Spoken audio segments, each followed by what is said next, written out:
በሕይወታችን ውስጥ ነገሮች ሁሉ ተስፋ ቢስ ሲሆኑ፣ ዓለም ጨልማ የምንቆምበት መሬት ሲጠፋን፣ በሕይወት እንድንቀጥል የሚያደርጉን ሦስት ነገሮች እንዳሉ ስንቶቻችን እናውቃለን?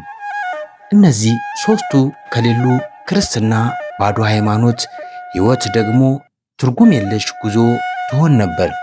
ዛሬ ዓለምን የሚለውጡትንና የእኛንም ሕይወት ሊቀይሩ የሚችሉትን ሦስት ታላላቅ ምስጢራት እንፈታለን።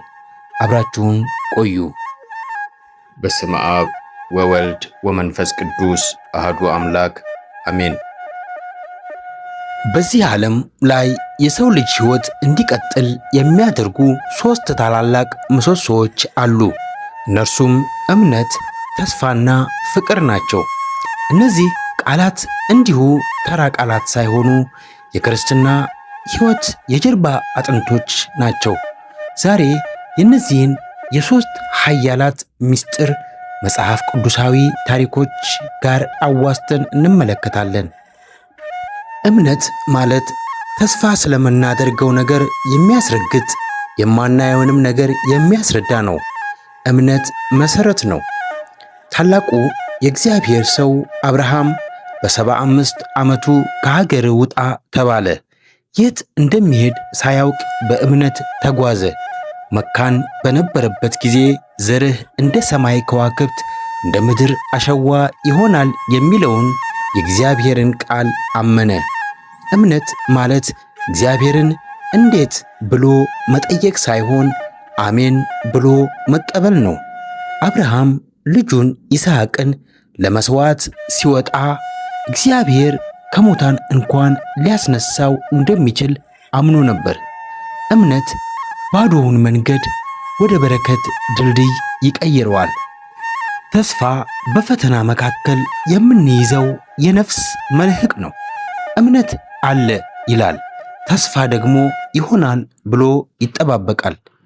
ዮሴፍ በወንድሞቹ ተሽጦ በባዕድ ሀገር ባሪያ ሆኖ በሐሰት ተከሶ ወህኒ ወረደ። ነገር ግን በእግዚአብሔር ላይ ያለው ተስፋ አልጠፋም ነበር። ሕልሙ እንደሚፈጸም ያምን ነበር። ተስፋ ማለት ሁኔታዎች መልካም ሲሆኑ መደሰት ብቻ አይደለም።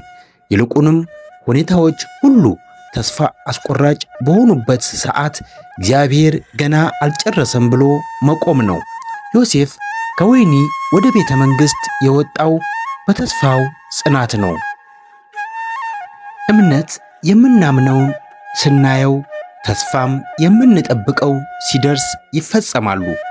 ፍቅር ግን ለዘላለም ይኖራል፣ ምክንያቱም እግዚአብሔር ፍቅር ነውና። ዓለም በኃጢአት ወድቃ ሳለች እግዚአብሔር አንድያ ልጁን እስኪሰጥ ድረስ ዓለሙን እንዲሁ ወዷል። የክርስቶስ ፍቅር ለጠላቶቹ የሚጸልይ ለበደሉት የሚሞት ፍቅር ነው። ፍቅር ስሜት ሳይሆን መስዋዕትነት ነው። እምነትና ተስፋ ሞተር ከሆኑ ፍቅር ነዳጅ ነው። ፍቅር የሌለው እምነት ሃይማኖታዊ ግዴታ ብቻ ይሆናል። እነዚህ ሦስቱ ተነጣጥለው አይቆሙም። እምነት መሠረቱ ነው። ተስፋ ጣራው ነው። ፍቅር ደግሞ በቤቱ ውስጥ ያለው ሙቀትና ሕይወት ነው። በሕይወታችን ማዕበል ሲመጣ በእምነት እንቁም፣ በተስፋ እንመልከት፣ በፍቅር ደግሞ እንኑር። ዛሬ የትኛው ጎሎብን ይሆን? እምነታችን ደክሟል? ተስፋስ ቆርጠን ይሆን? ወይስ ፍቅራችን ቀዝቅዟል? ወደ ምንጩ ወደ እግዚአብሔር እንመለስ። እርሱ የእምነት ጀማሪ፣ የተስፋ ራስና የፍቅር አባት ነው።